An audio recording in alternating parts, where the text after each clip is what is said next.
You just got pwned, pwned, pwned, pwned. Got pwned, pwned.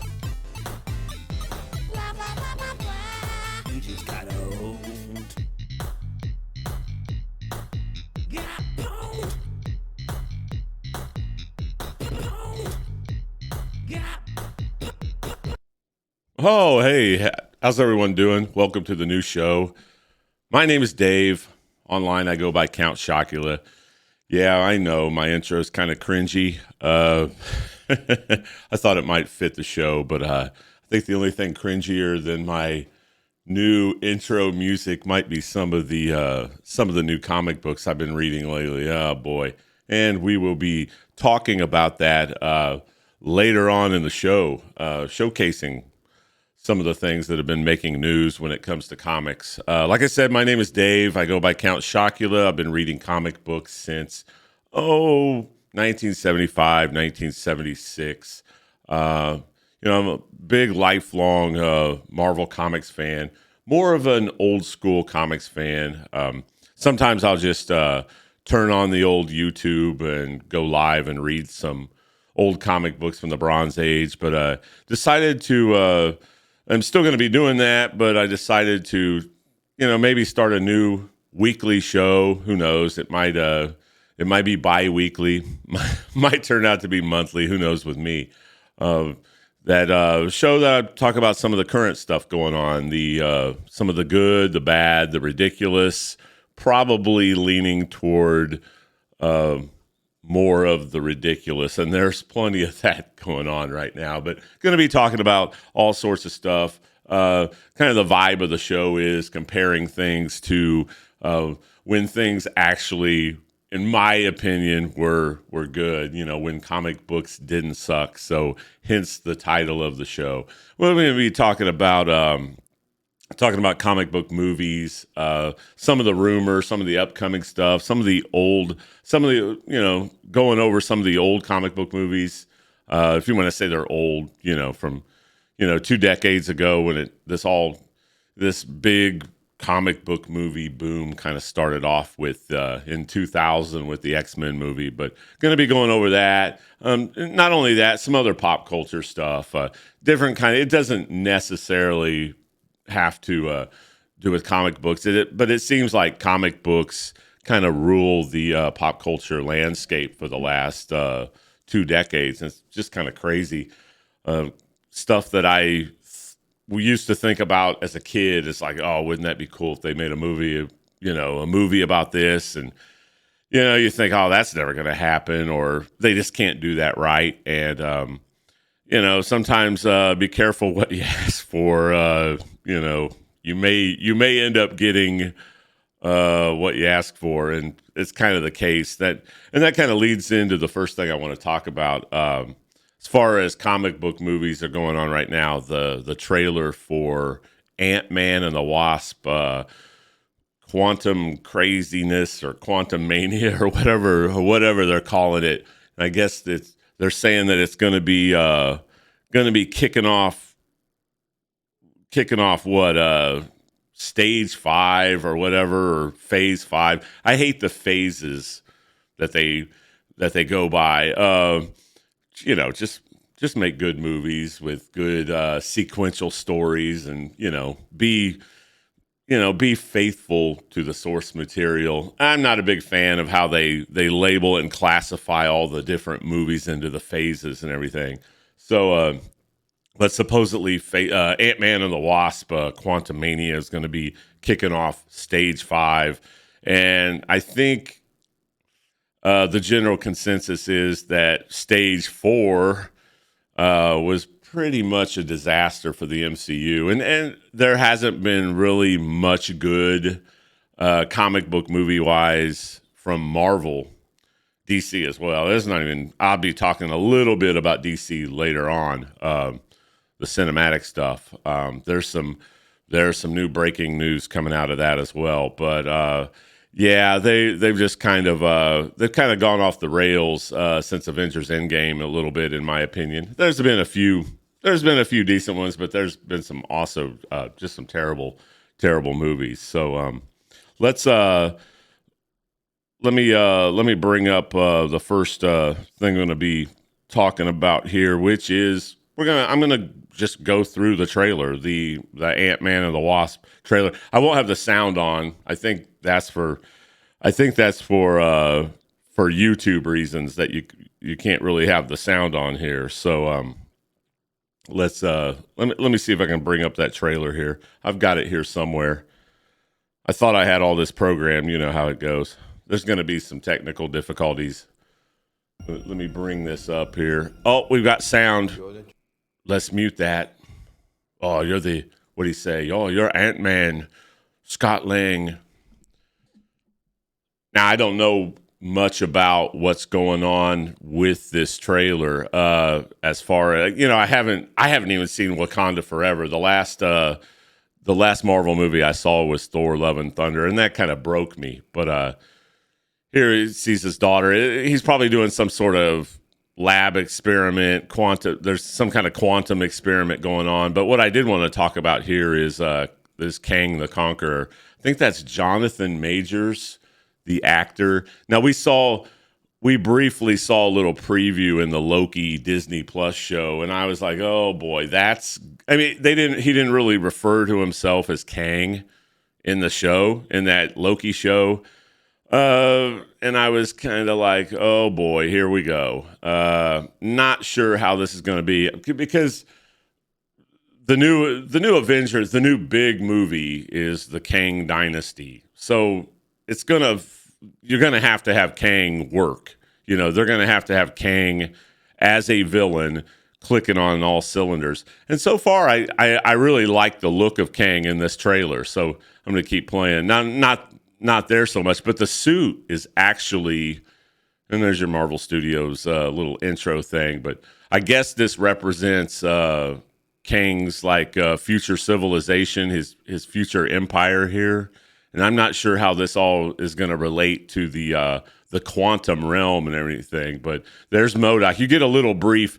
I am going to back that up a second. If you reverse that, you see a little. You see there we go. Now, what is that picture there with MODOK in the background? Now the other picture, it looks like MODOK's going into battle. He's got like a helmet, like a golden helmet on, or like a face covering that comes down. But right here, what is this face? That kind of looks like, what is that? Mark Wahlberg?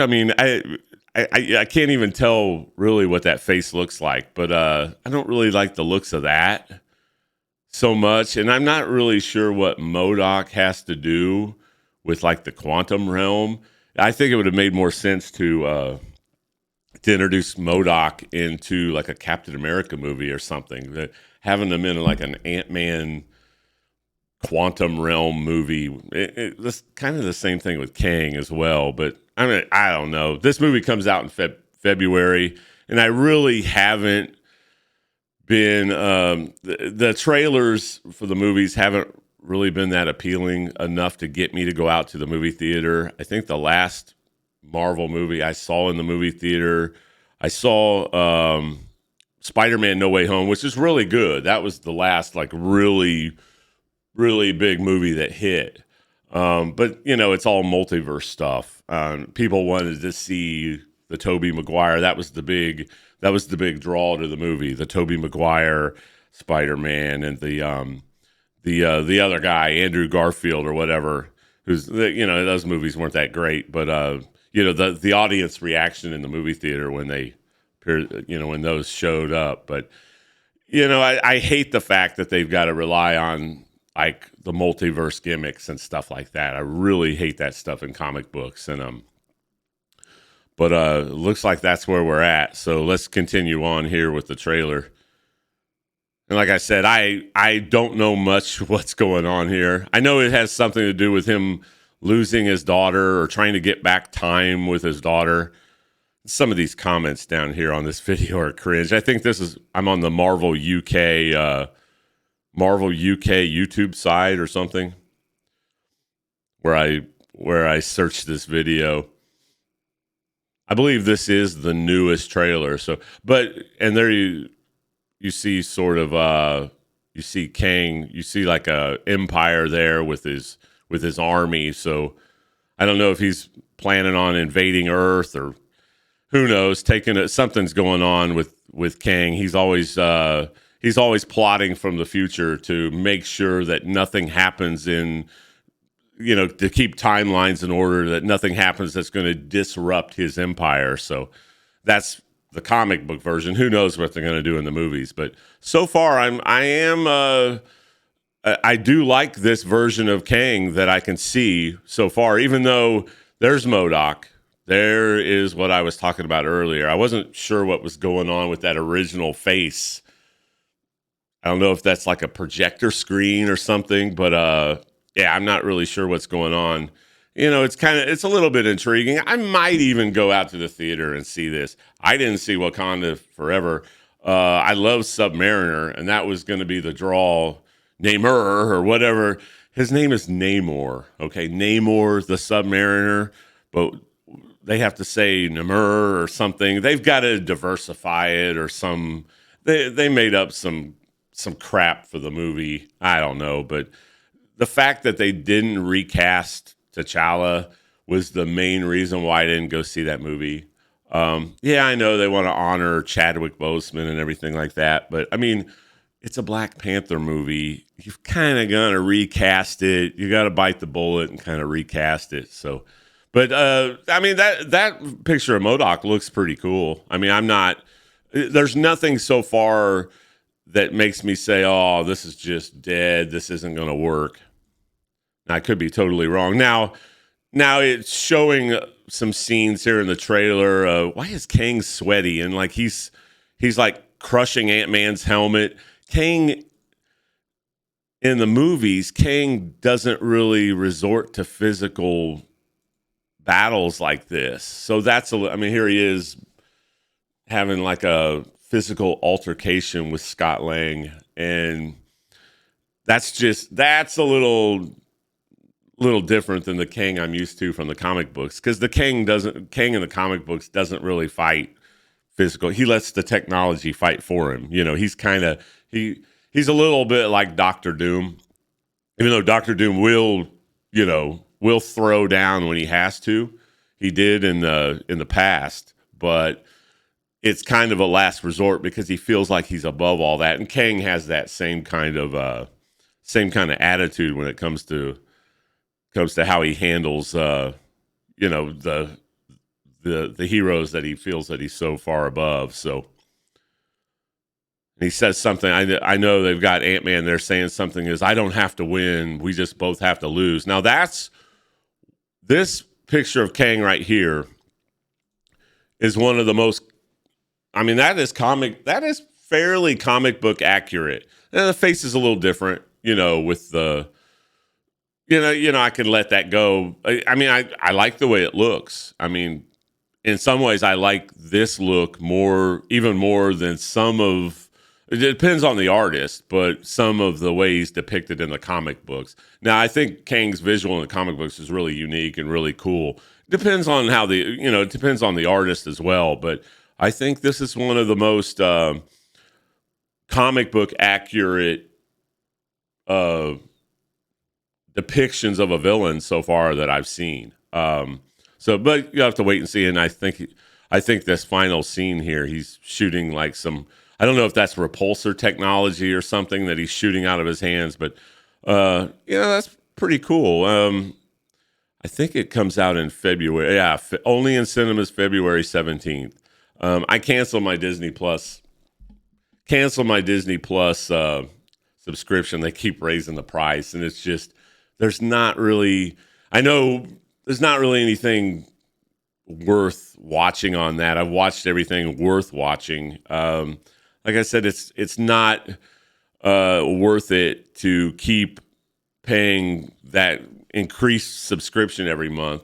And I'm sure it's just a start. I think HBO Max just upped their subscription rate for the first time, and I'm sure Disney, who's Disney's in a little bit of trouble. Their stock's dropping, and they're getting a lot of heat. I know they're losing money not really losing money, but their movies aren't performing like they would, and I don't see how that's such a big surprise. They've lost their big draws to the movie. They've let a lot of directors come in that have no business directing comic book movies. They've lost, Robert Downey Jr.'s gone, Chris Evans is gone.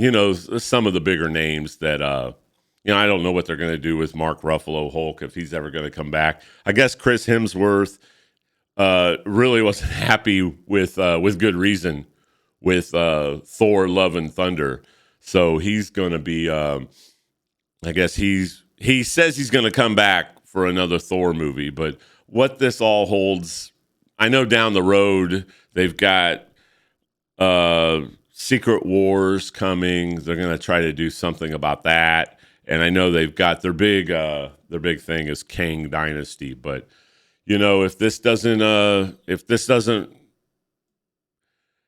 this movie underperforms and doesn't hit, there's a lot riding on this movie when it comes to the Marvel Cinematic Universe. It's kind of weird to say that with an Ant-Man and Wasp movie. I mean, how far has the MCU fallen when the hopes of the continuation of your cinematic universe is falling on Ant-Man and Wasp movie? Because the last Ant-Man and Wasp movie sucked. I mean, it was bad. I did not like that at all. And I mean, the first one was all right, but it was just kind of a filler because, we're going to be bringing in this character who was an original Avenger, not Scott Lang, but the Hank Pym version of Ant-Man was, along with Janet Van Dyne Wasp, was one of the original members of the Avengers. So was Hulk. He was there for one issue. Oh, whoopee-doo. But I don't know what they're planning on doing with Mark Ruffalo. But, I just thought, I don't hate the trailer. So far, I've got my fingers crossed that Kang, they're going to do Kang. They've made him look right visually, at least. But whether or not that's going to work out, I don't know. MODOK, who, MODOK's not a main villain. He's a highly utilized villain in the Marvel universe, but I still trying to wrap my head around what that character has to do with like a quantum realm or something, or Kang the Conqueror. So I'm kind of interested in seeing what direction they're going to go with that. But so far the visual looks cool. So I give it a thumbs up on that, but we'll just have to wait and see. But there is a lot riding on this movie, because if this movie flops, I mean, now it seems like if a Marvel Cinematic Universe movie doesn't make or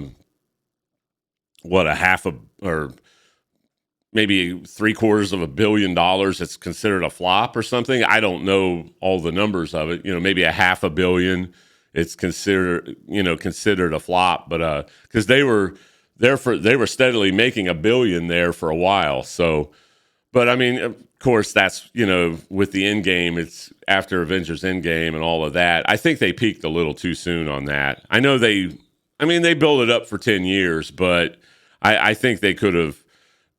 I think they could have stretched that out a little longer, maybe with some more Guardians of the Galaxy stuff, and maybe maybe gone a little different direction with the Thor movies, a different director, and everything like that. But I'm getting off the subject a little bit, so now I'm going to bring up. Let's bring up some stuff regarding the.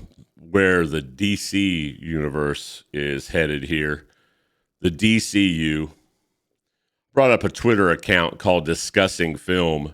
Now, if you follow these movies, you know that James Gunn has kind of taken over. They've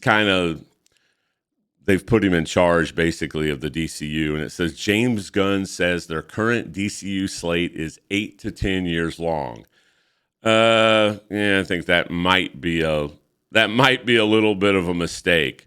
In some of the comments here, the hashtag Fire James Gunn is always present on Twitter. Now it seems he's going to ruin DC even more after Whedon, Hamada, and Emmerich. I liked. I think with the Zack Snyder Man of Steel, the DC cinematic universe had some big time potential. I loved Man of Steel. I thought it was one of the best comic book movies ever made. Now that's just my opinion. Nobody knew, very few people. I didn't know who Henry Cavill was before he was cast cast as Superman. So I had my doubts, but after, I'm halfway through the movie and I'm just like, this guy is perfect. I thought this was perfect for Superman, and I love the way they portrayed it. They had they had the Phantom Zone villains. I love the way they depicted Krypton. They had Russell Crowe as Jor-El, and then Russell Crowe goes to Thor: Love and Thunder. I'm like, oh, they got Russell Crowe as Zeus. Did you see how they depicted Russell Crowe as Zeus in Thor: Love and Thunder? For Christ's sake! So what are you thinking? That was so freaking bad. I was embarrassed. I was sitting there just cringing. Couldn't believe that. The best part of Thor: Love and Thunder was the after credits scene where they showed Hercules. That's going to be, that might be decent. They'll probably end up bringing Hercules in for a later Avengers movie, for Secret Wars or something like that. Even though in the original comic book version of Secret Wars, Hercules, didn't take part in that, but not in the first one at least. But that's probably what they have planned. But they just don't have a good, going back to Marvel for a second, they just don't have a good lineup of heroes going into the next big movie. Like, who's going to be the lineup of heroes in Kang Dynasty? You're going to have Brie Larson, Captain Marvel, or you're going to have Miss Marvel. Oh boy, that show really hit on Disney Plus. She-Hulk, the most comic accurate Disney or MCU material yet, according to a certain. I'll be bringing that up later. I'll be showing some of that idiot's tweets, but that's for a little bit later. But anyway, back to this discussing film post here. James Gunn says the current DCU slate is 8 to 10 years long. They will only be announcing some of it this month. How hard is it to do this? Like, I literally could do this in 15 minutes. You're not writing movies. You're just putting names and dates and covering up with a basic story. How did DC Star Wars fail at this so long? That's a good question. Following that Marvel Studios mode, Iron Man came out in 2008, and that massive arc wrapped with Endgame in 2009. This seems par for the course. Yeah, but DC has already dropped the ball. I don't think James Gunn is going. They've already misfired. Right off the bat, they announced James Gunn. What do? They announced Henry Cavill won't be returning as Superman. And right there, the fans' reaction, hashtag fire James Gunn. So, this is old news, and plenty of people have made videos like outraged about it, but I'm 100% on board with that. Why would you? Henry Cavill was like the best thing you had going. And what are they going to do? Ezra Miller Flash movie? Are you kidding me? That was a terrible Flash. Ezra Miller, the Flash in the Justice League was horrible. You couldn't pick a worse. Why? Why are you portraying Barry Allen that way? I just don't get it. As some young punk, and then in real life, that dude is a train wreck. I guess he's got burglary charges on him, and Lord knows what else that dude has done. And that movie, I predict, is going to be an absolute disaster. The only reason anybody's going to go see that is to see what kind of train wreck it might be. But they need to give it up. No one cares about seeing some kind of rebooted Superman, some young version of Superman or some race swap Superman. You need to bring Henry Cavill back. It's your only chance.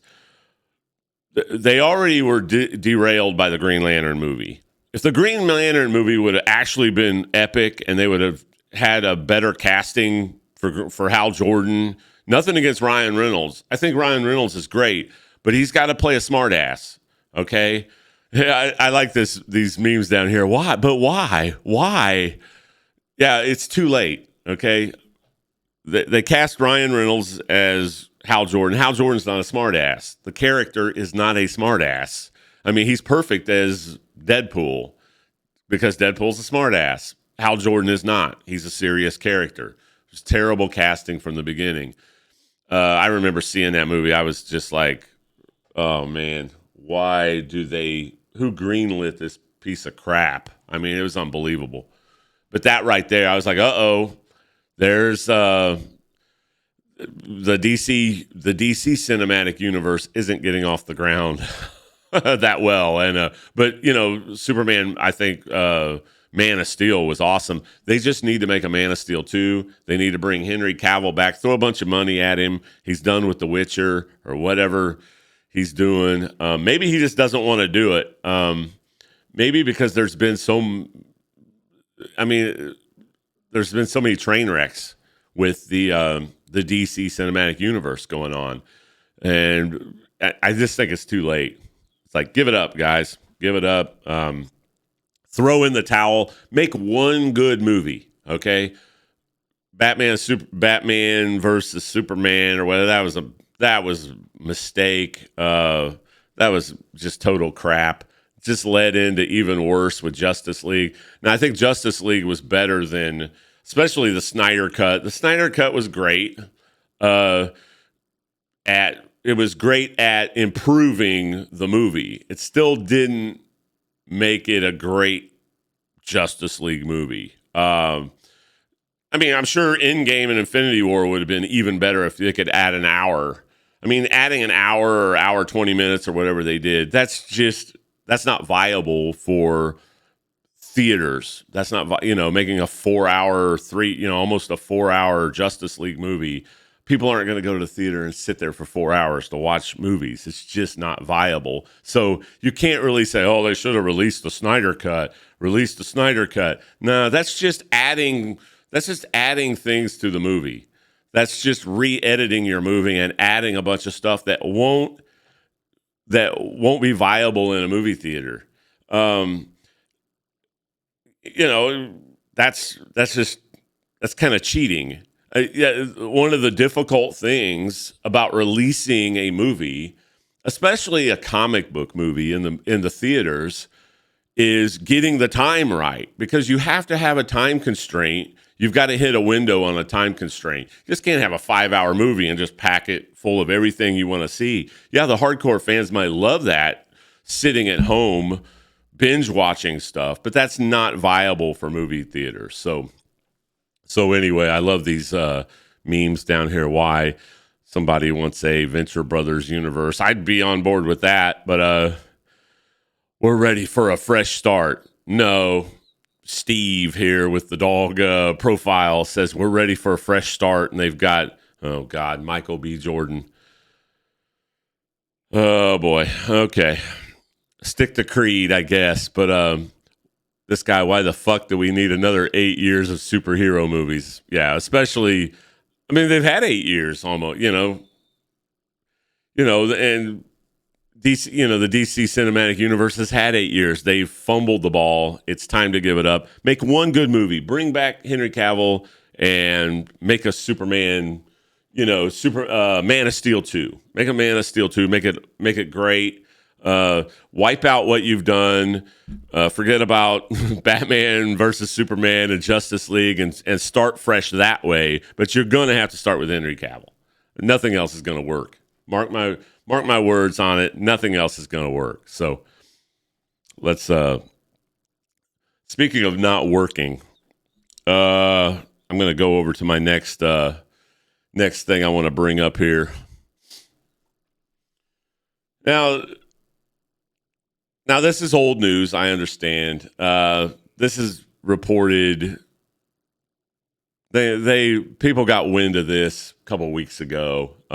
This is the latest issue of, oh boy, The Joker, the Man Who Stopped Laughing. It's written by a guy named Matthew Rosenberg, and so I didn't know anything about Matthew Rosenberg. I knew very little. So I got online, and people are saying that this book is like the newest, the greatest thing from DC in a long time. This is the best written book, the best written comic book DC has. And Matthew Rosenberg is just this amazing writer.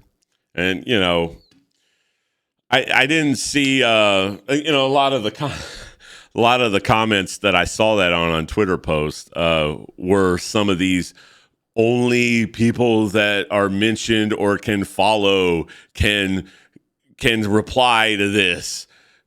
You know you're dealing with some weirdo. Whenever you see that in the chat, or when you ever see that in the Twitter timeline when you're trying to reply to something, to a post, you know something's bad. You know, only those who follow or mention can reply. Yeah, because they know that they're kind of shutting the gate on the all the huge flood of criticism they're about to get, with you know, responses that they're about ready to get for something ridiculous they've just said. So I had to check this out for myself. Now, this has to do with this whole Joker is pregnant fiasco. So instead of just jumping on the pile, I was curious, so I got on my Comixology and I had to bring up the comic book. I bought the comic book for, I think it was like $5. I might as well take a $5 bill and light it on fire. I know, but I was dying to know if this was just some sort of hoax, or I had to know what's going on. I mean, I'm like, there's no way that they're actually doing a storyline where the Joker is pregnant and all this. It can't be, okay? Now, I've read this comic book from start to finish, and I have to say that if this is the best that DC has to offer, it's no wonder that the comic industry, especially DC Comics, is in the state they're in. So enough of me yapping about it. Let's go ahead and get into it here. I can go, I can bring this up on the full screen there. Let me see. Let me see if I can bring it up here on the full screen. Here we go.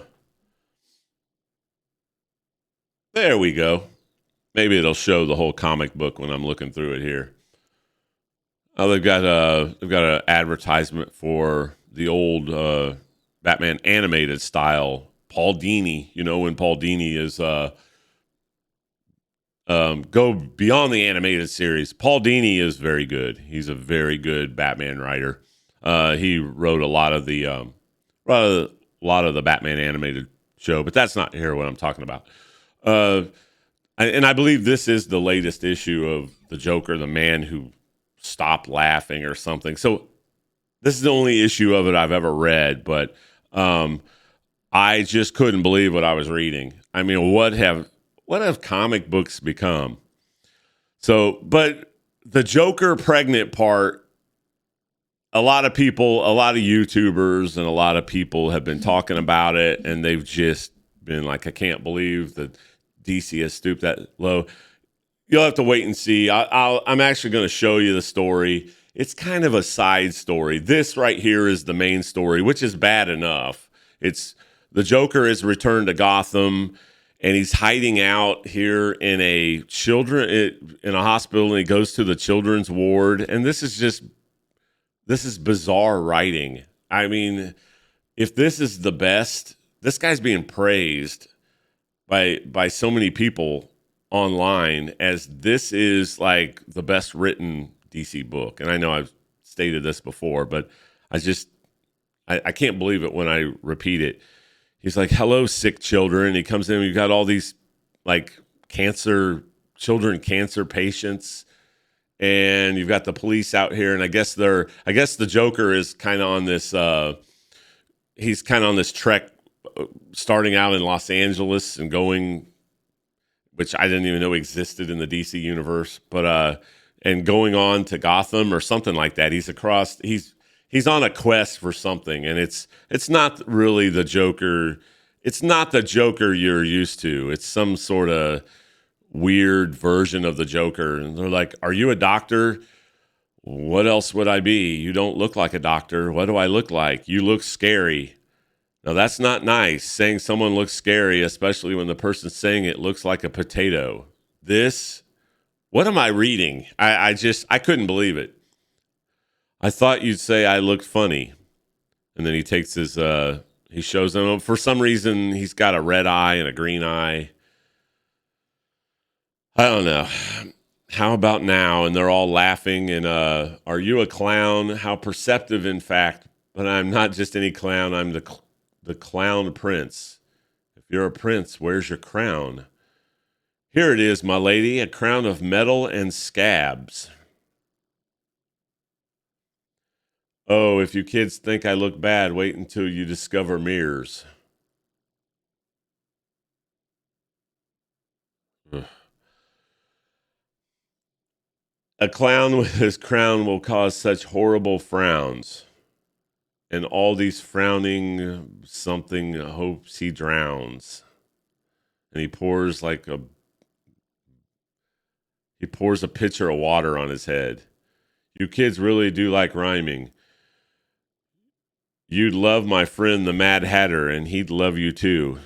Too much if you ask me for the police. What on earth? I'm reading this and people, what does this have to do with comic books and the Joker? I just don't get it. I'm going to be repeating that over and over. I'm glad you've all stopped crying. I was sad when I came to the hospital too. You know why? I broke my funny bone. You like that? How about another? What's the difference between a race car and a dozen children? What? I don't have a race car buried in my backyard.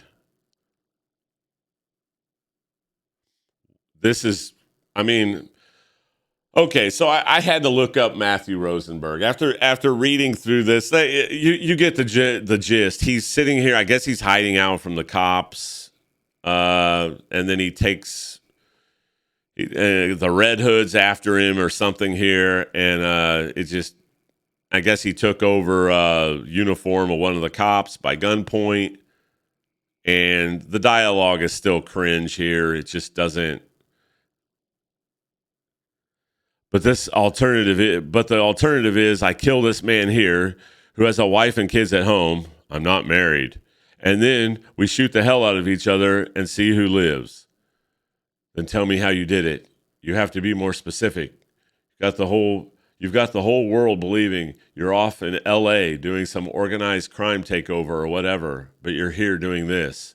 So you believe I'm really me. I knew I always liked you. Answer my question. That other guy has nothing to do with me. Now, please drop the gun or we find out what color pig brains are.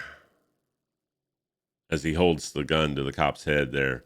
I don't believe you, but let him go.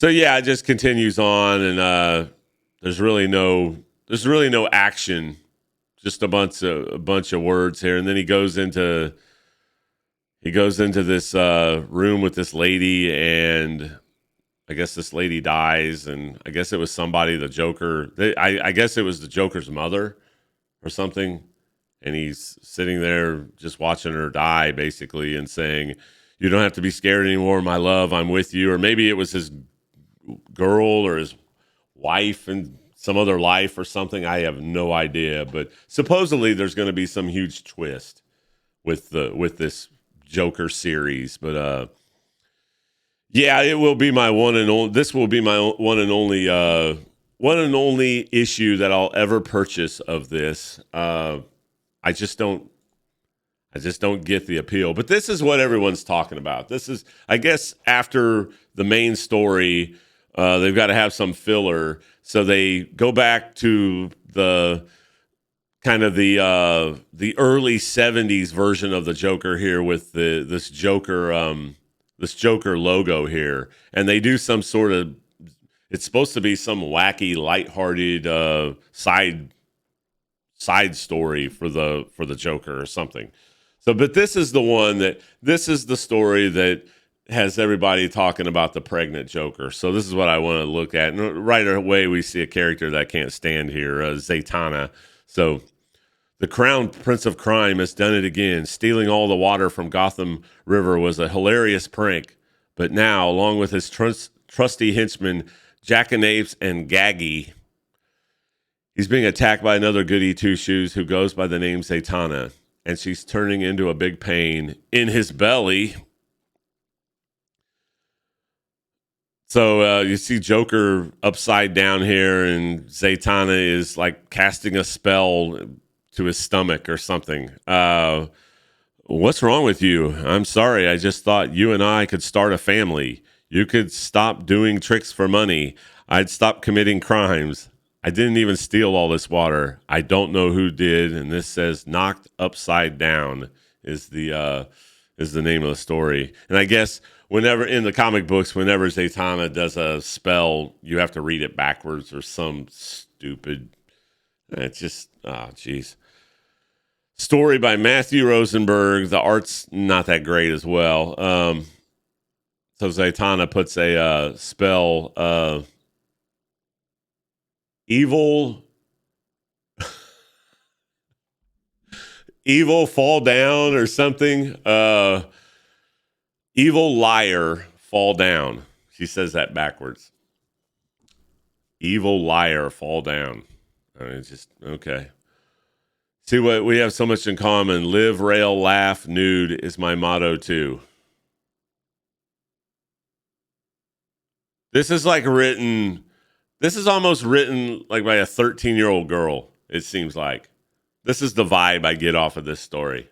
I mean, I can't believe DC. I can't believe they published this. This is unbelievable to me. I can't believe I paid $5 just for curiosity's sake. To make sure. I just wanted to make sure. I don't like going with the hype. Everyone's making videos about it. I have to see it for myself, because I have to see it to believe it, basically. So Joker falls in the mud. Oh, that was backward, huh? Say, what happens if you say race car or damn it, I'm mad, or Eva, can I stab bats in a cave? You're insane. Yes, but hopefully our kids would just get my looks and your sparkling personality. No one else will ever have your baby.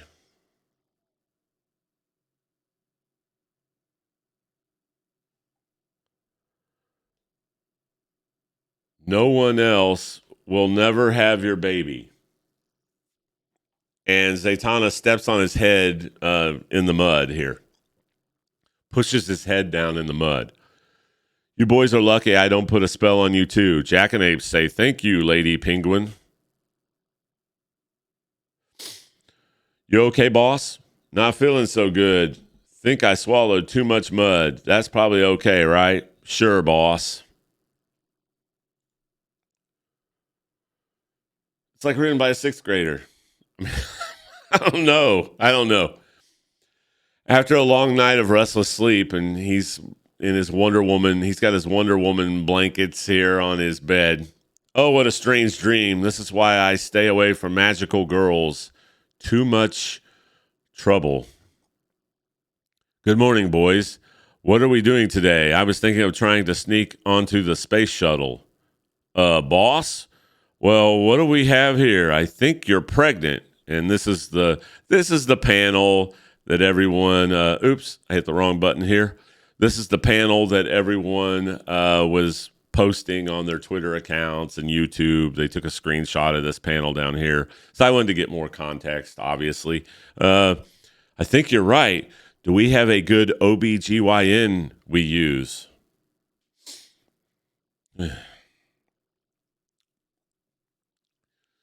You ready? So he's up in the stirrups here, like he's like he's a female patient, at the OBYG, the OBGYN or whatever. Ready as I'll ever be, Atomic Skull. It's Dr. Phosphorus. Atomic Skull never even finished pre-med. Is this going to hurt, Doc? Well, I don't know where the baby is going to come out from down here, so probably. Well, let's begin. Push. Okay, he doesn't know where the baby's going to come out at, but he's telling him to push here. Okay, so he pushes his henchman. It shows him slapping his henchman here, like pushing him away. I pushed him, Director Bones. Didn't do anything. It's Dr. Phosphorus. This is nonsensical garbage. I mean, this is absolute nonsensical garbage. I mean, I don't know.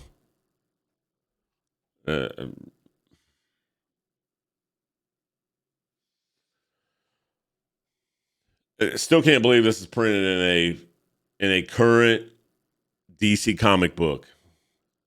Whoever DC just needs to clean house, man. I mean, this is if they're allowing this stuff to press, to print, they are just beyond repairing. I mean, Marvel's bad enough, but nothing Marvel's doing is anywhere near this bad of new comic books. Yeah, Marvel has some really cringy shit because they're big, diversity, inclusion agenda. But man, this takes the cake. I don't even know.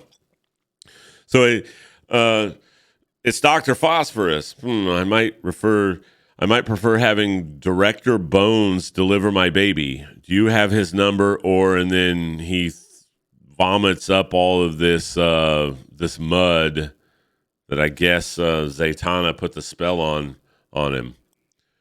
Is that mud?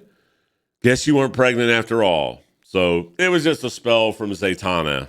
So but it's still trying to get in that little depiction of this cultural fad that, men can be women and women can be men, and the big thing going on where they're trying to push where, oh no, trans men, women, biological females. There's only biological females and biological males. Anything else, the 0.0001 birth defects, no, that's not a classification. You have biological males, biological females, period. End of story. That's it. Okay?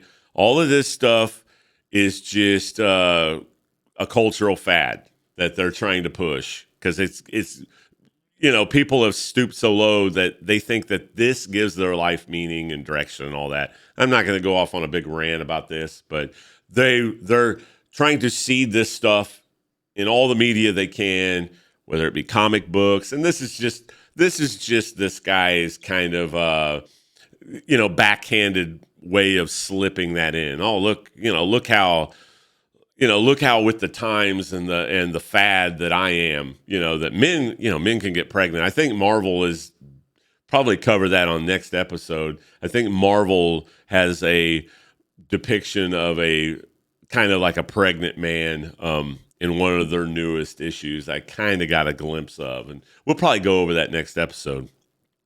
But and I apologize for going through all of this, but I just wanted to kind of clear up exactly what this is coming from. That it's not really the Joker pregnant, but in a way, it's Matthew Rosenberg or wherever he got this idea of seeding this nonsense, into the comic books, thinking that this is going to draw in readers, or maybe it's just like doing this for his, the peer group that is, probably the only ones that are buying this comic book. It's like, it's kind of a competition to who can be, who can put more of this cultural nonsense, into the books. So, it says, guess you weren't pregnant after all. I'm not paying for that visit, Lord Deathman. It's Dr. Phosphorus. And then you have this baby.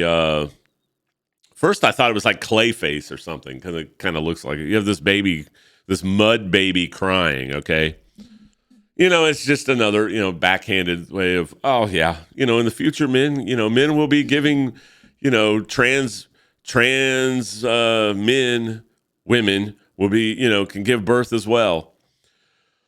I would really love it if one of you would kill that thing, especially you, the skeleton. You are kind of the weak link today. It's Dr. Phosphorus. Right. There really are an awful lot of you skeleton guys running around, though, right? I'd lose my mind if there was more than one of me. How hard could this be? Grab it. So I guess the little mud baby is running away, I guess. So, how hard can this be? Grab it. I got it, boss. He's a wiggly little bastard. Jackanapes, come help kill this little piece of, and looks like Jackanapes, the henchman, just shoots everybody. He shoots, he misses the little mud baby, and he hits Atomic Skull and Gaggy or whatever this stupid henchman is. Good God. In hindsight, I think it would have been smarter to give the gorilla the bat and the small man the machine gun. Sorry, boss. Live and learn. So he continues shooting at the little mud baby. Can you imagine the artist having to draw this stuff? Can you imagine the editor actually approving this? You think Jim Shooter would have ever approved something like this? He would have burned it in front of the writers. He would have gotten his lighter out and burned it right in front of the writer's face. Get out. 20 unproductive minutes later, he's in there. You sure? You get the door and I'll blast him, Jackanapes. I know you're in there, you little vomit mud creature. Come out with your hands up. What the hell did I eat? And it comes out, and now it looks like a mini-me version of the Joker. He's so handsome. Several weird weeks later, ta-da, and remember, any money you can spare pays for little William here. Little William here's food. Carrots aren't cheap, Will magic for food, written backwards. I guess Zatanna is doing little magic shows for money, or I have no idea. I don't follow DC anymore at all, with good reason. Bravo, madam's well. Or should I say blah blah? Oh, bravo. He says it all backwards. Don't you like that? I'm sorry things didn't work out between us, but I came to let you know that you were right. You and I would have made a wonderful family, but we're better off without you. What are you and who is we? We did it, Zatanna. We have a son. Ma's as selfless as I am. That's what the little Joker son said. The end.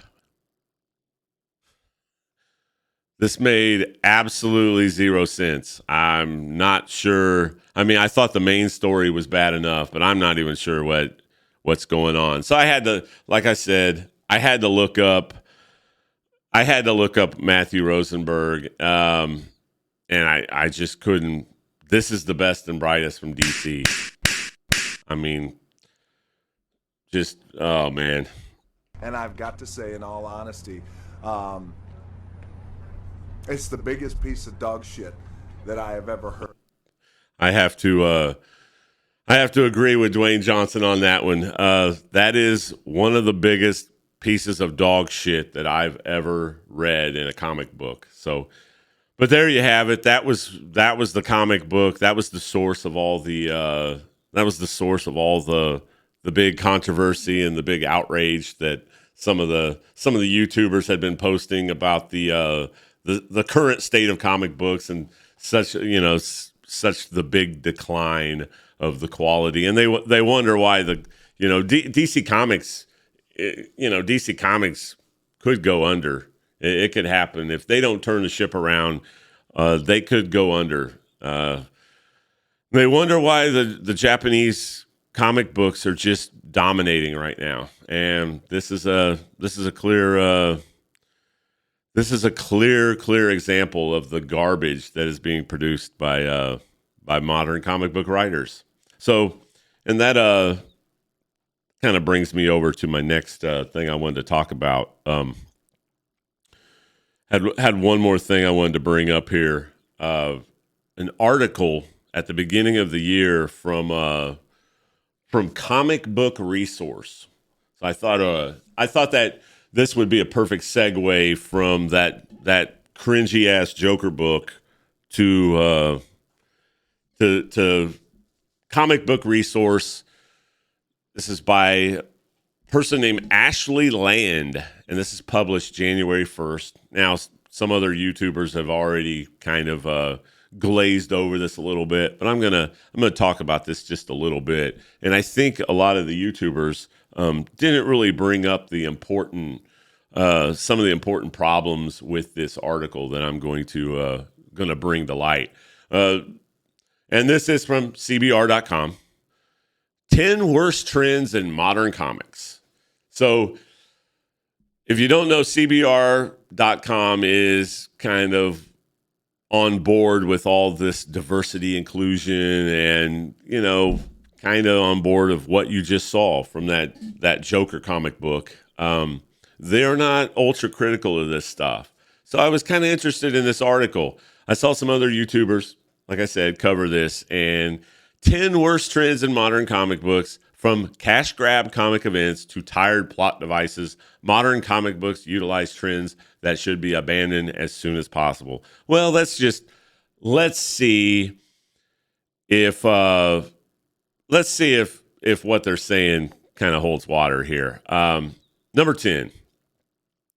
Some comic books are clearly written to be TV shows and movies. In the 1970s and 80s, Stan Lee was aggressively pushing to take Marvel to Hollywood, especially in the wake of successes like Superman.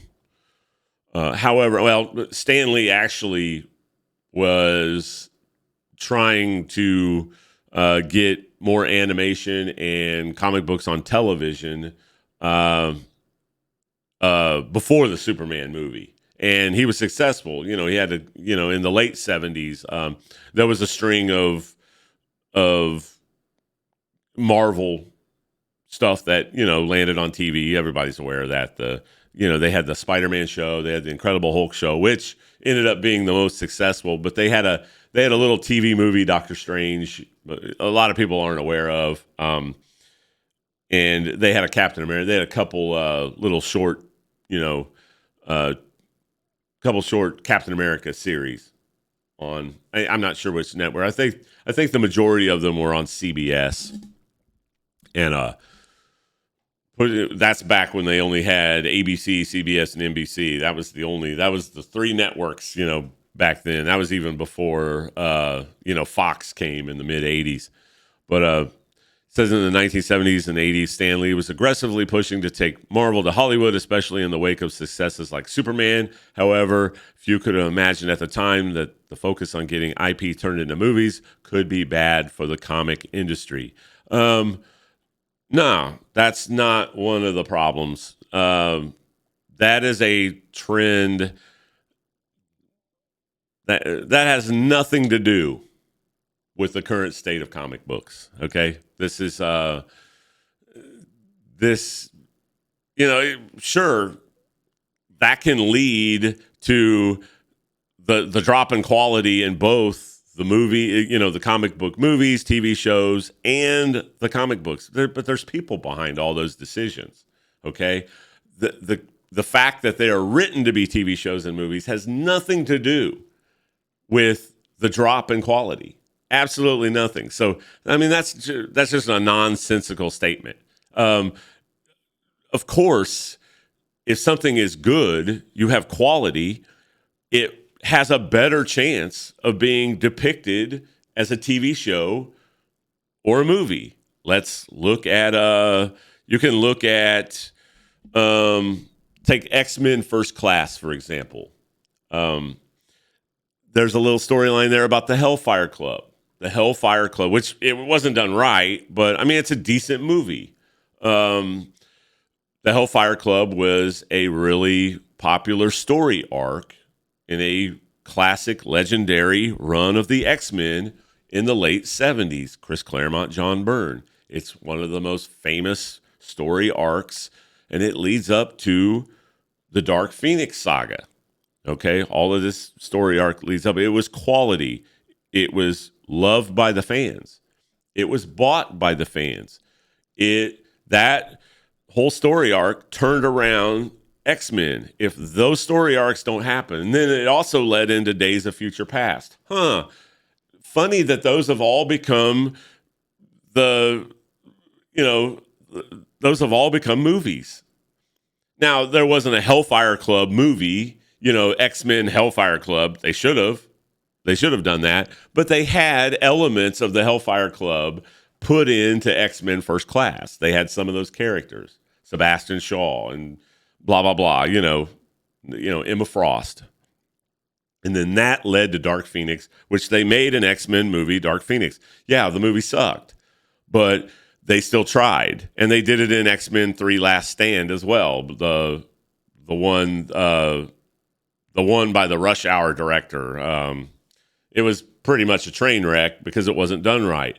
But that doesn't mean that the comic book that was based on was a classic. So this has nothing to do. If the movie is done well, you can write great stories and they can become great TV shows or comic books. So this has nothing to do with the state of modern comics. Let's move on here. I'm not going to stay on one point too long, but decompression is okay, but comic readers still like shorter arcs.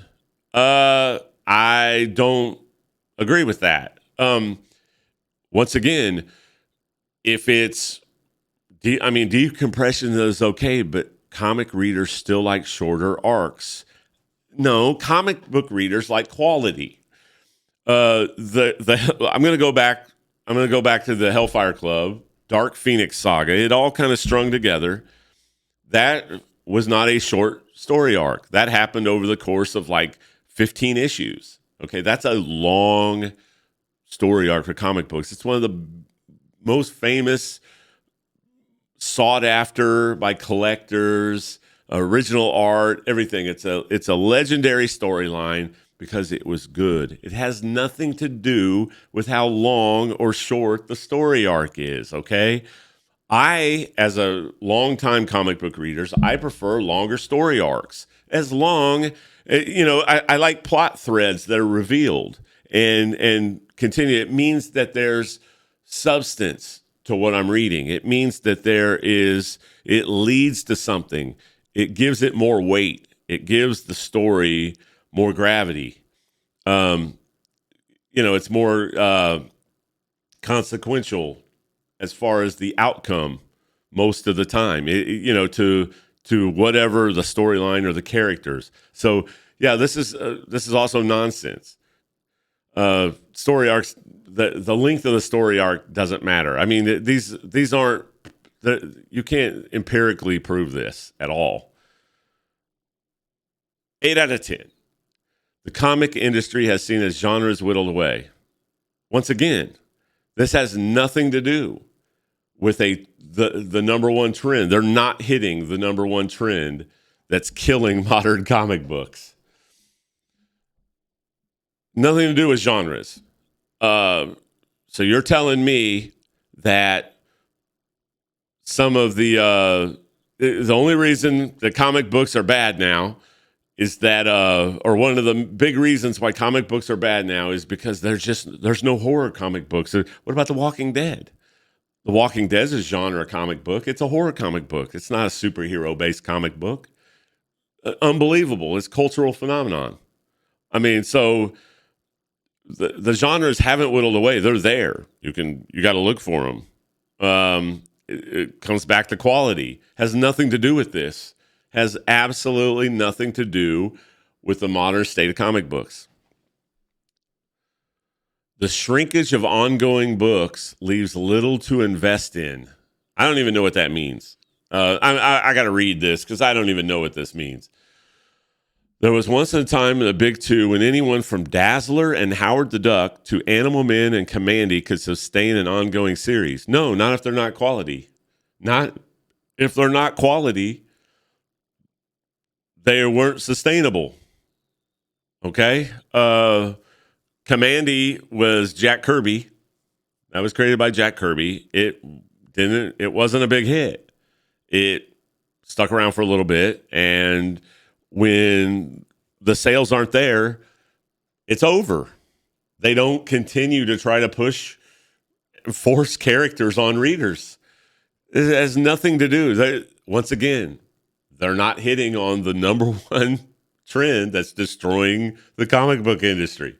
There's a reason why this whole article is this whole article is put out to deflect. Okay, they don't want to tell you that they don't want to admit what the number one trend is that's killing comic books. And nowhere in this article are they going to hit on this. Okay. The shrinkage of ongoing books leaves little to invest in. It has nothing to do with anything. Okay. It's unclear as to how receptive the market is to these ongoing, since the Big Two rarely cut back their entire publishing lines for fans to afford a new ongoing. Rather, new ongoings have to compete with a crowd of A-list ongoings and frequent miniseries, rarely giving them a chance to thrive. Quality, you know what gives a book, you know what gives a comic book the chance to thrive? Quality. Period. Okay. So yeah, 7 out of 10, absolute nonsense. That's just nonsensical talk there. I'm starting to get the feeling this person has absolutely no idea what they're talking about. But like I said, this was released at the beginning of the year on purpose. Okay. I think there's an agenda to this list. The multiverse is fun, but there can be too much of a good thing. I don't think of the multiverse as fun. That's just my personal opinion. It is a turn off on readers, but this isn't the trend. This isn't a trend that's destroying modern comic books. They've had multiverses. DC, the DC fans, the DC did a giant event in the mid '80s to rectify the mistake that their multiverse has gotten out of hand. Now, a lot of DC readers liked the fact that there was a kind of a multiverse aspect to DC back in the Silver Age and the Bronze Age of comic books. But it had gotten a little out of hand, and they tried to condense their universe. They brought to make a concise universe, so they had Crisis on Infinite Earths. It was a great event. Marv Wolfman, George Perez. It was a great, successful event, and to try to get things concise again, to try to say to the readers, hey, this is getting out of hand. We realize this is confusing. It's muddled. We're going to try to condense it and get everything back on board. It says the multiverse is easily one of the coolest ideas ever conceived in comic books. No, absolutely not. I think the majority of hardcore comic book fans would disagree with you there. Once again, that's a little slip up. That's a little slip up here from this woman that's writing this article because she doesn't want to be too harsh on multiverse stuff because it is a trend. I think it might be a trend in the movies that might be leading to the downfall of quality in the movies, but it has nothing to do with comic books.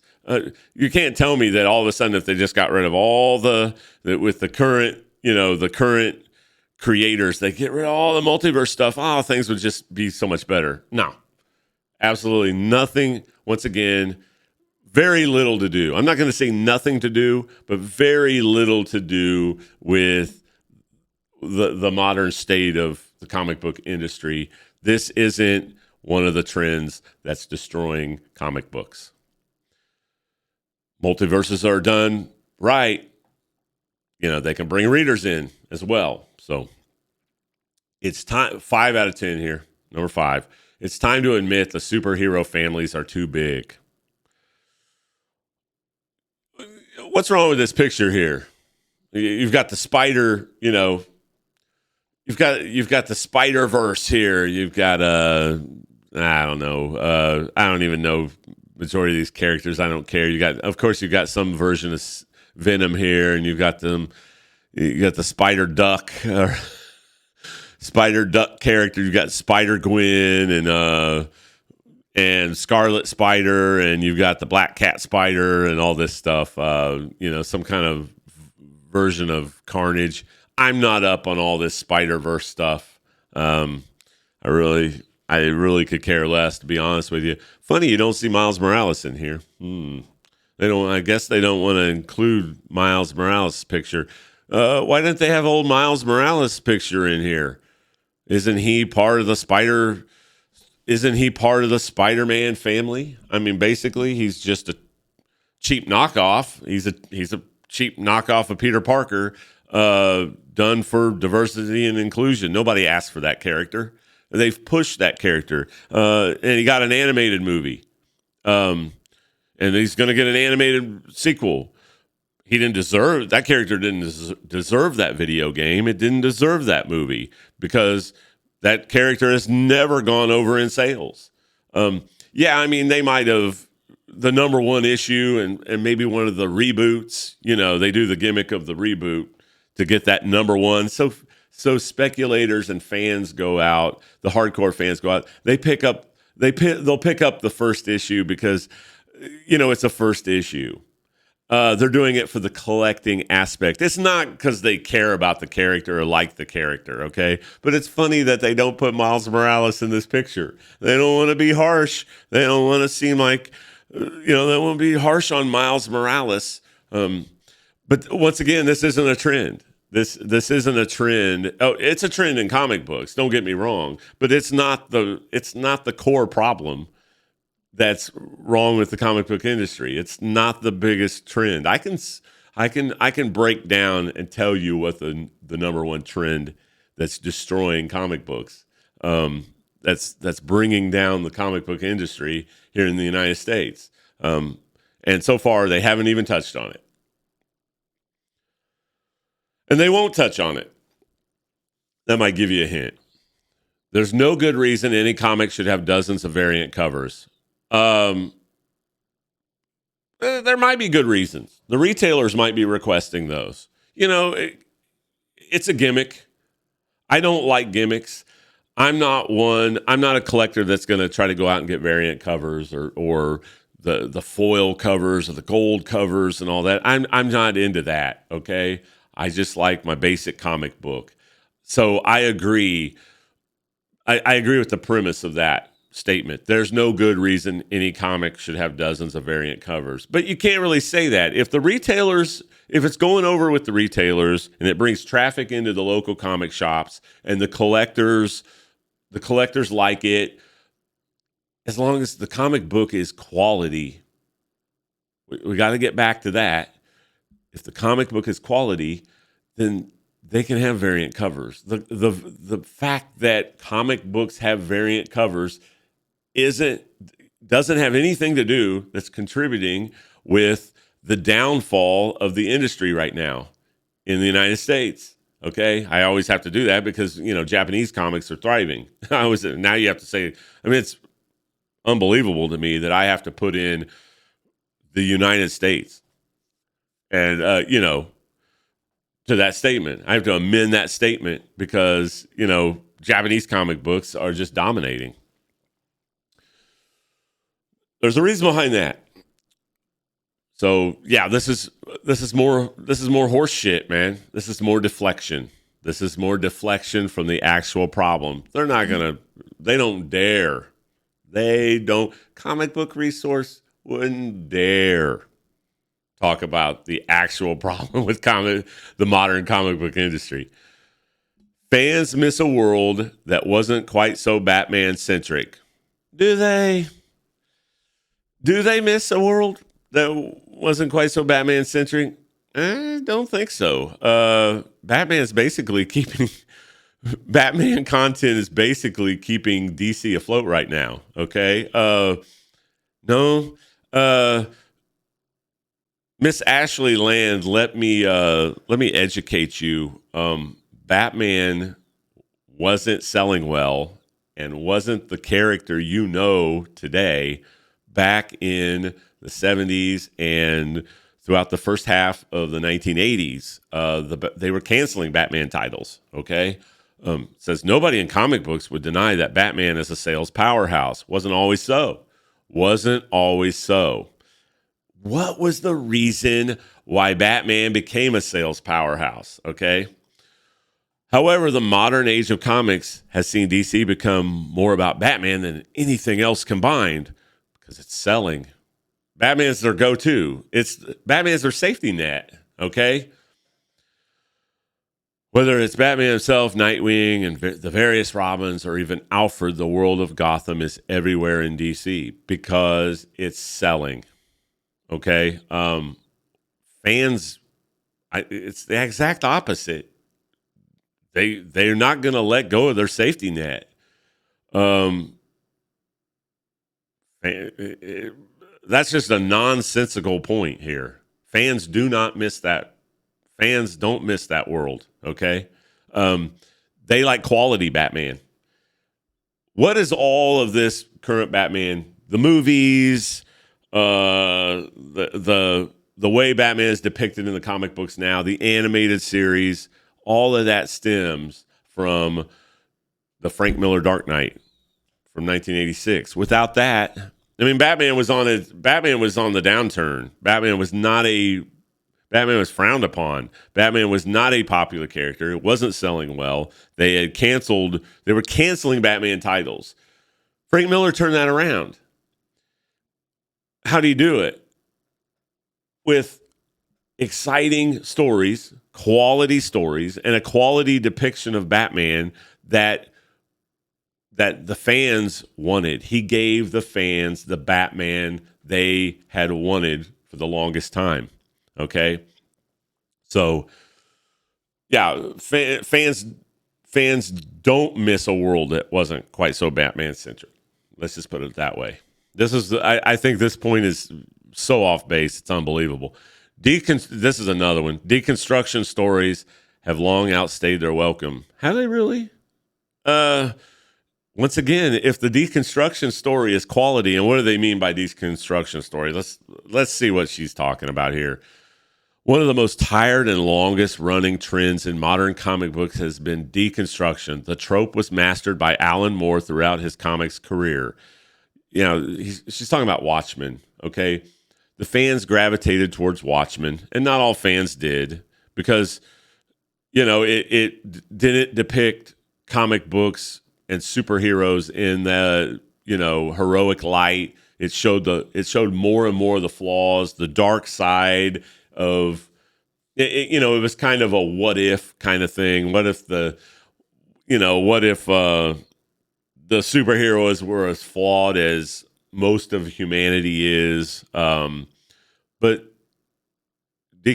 once again, this isn't a trend that has anything to do with what's going on with the current comic industry. This is another deflection.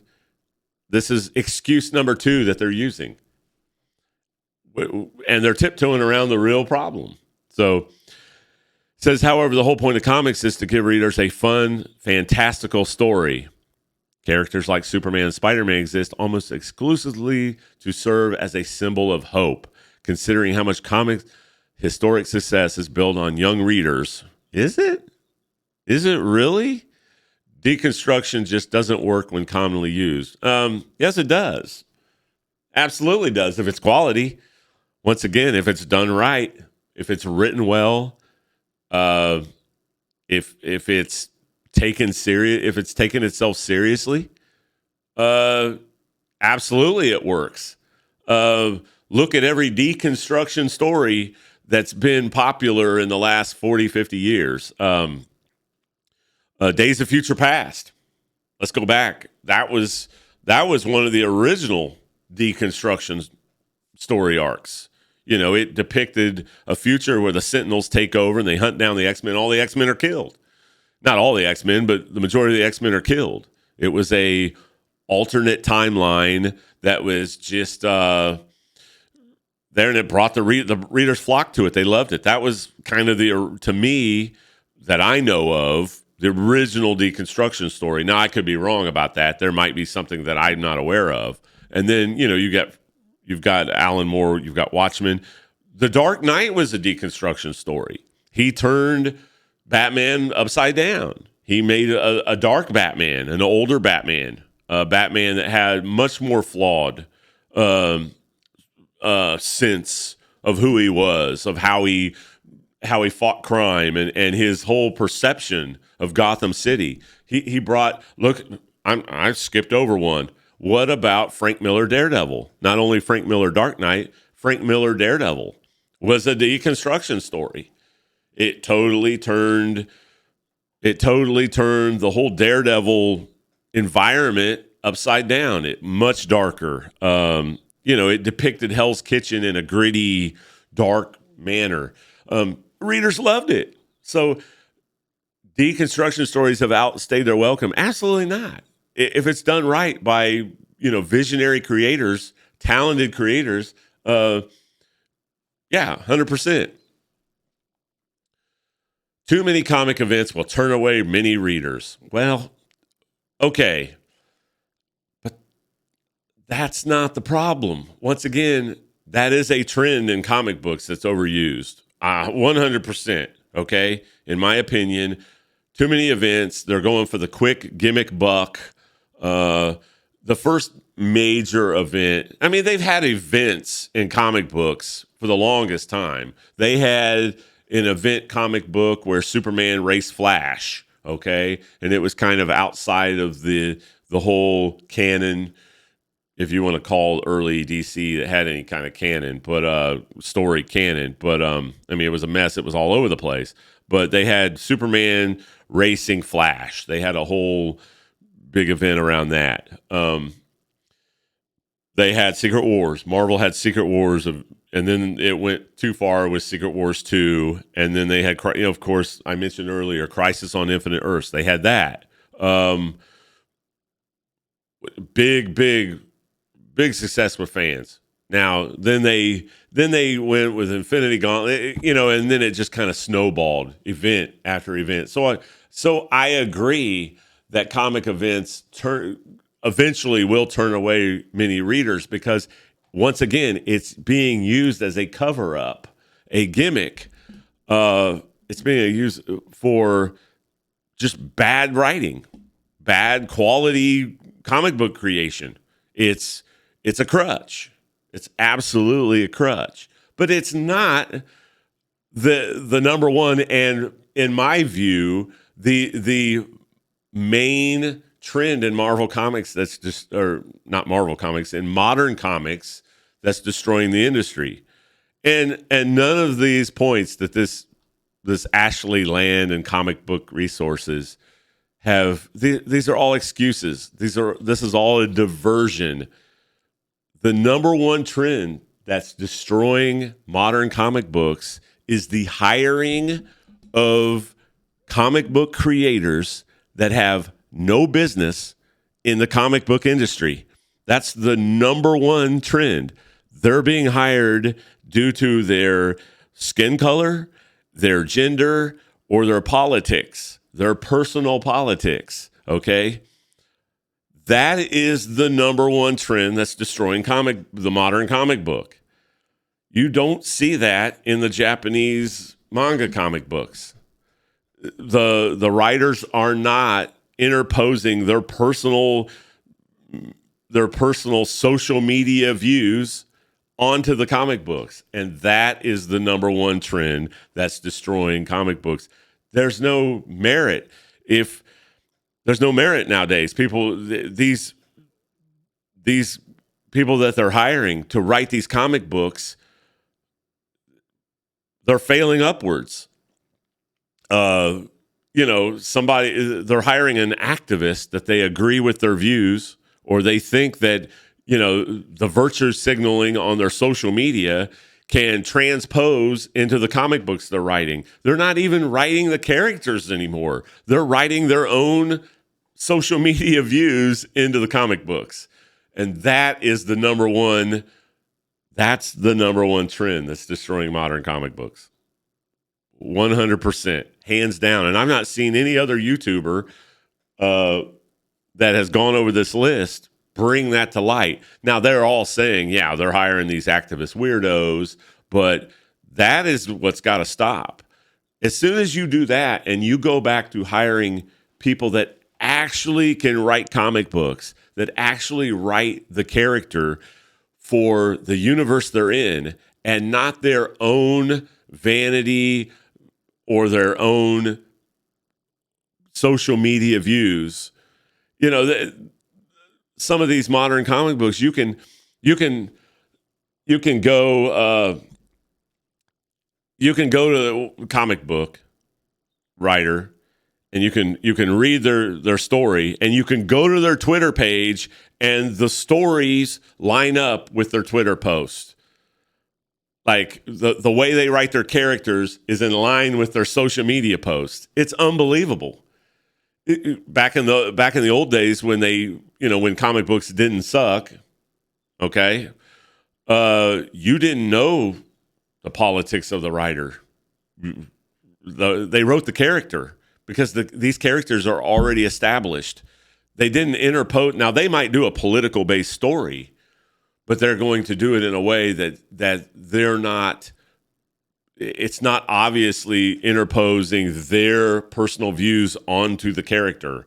And that's exactly what's happening. And that's the only way to turn the industry around and to bring readers back and to start grabbing some more of this market share back away from the Japanese comic books that are taking over. You've got to clean house. You've got to get rid of these people that are currently writing these. And it's the same for the comic book shows. Look at look at the Marvel Cinematic Universe, what it's becoming. Some of the directors they have and the showrunners on these Disney Plus shows, they're destroying these properties because they're interjecting their own views. Period. So that is my thoughts, my 2 cents on the CBR, this nonsensical CBR article here that I frankly spend a little bit too much time on because it's really not worth it. Once again,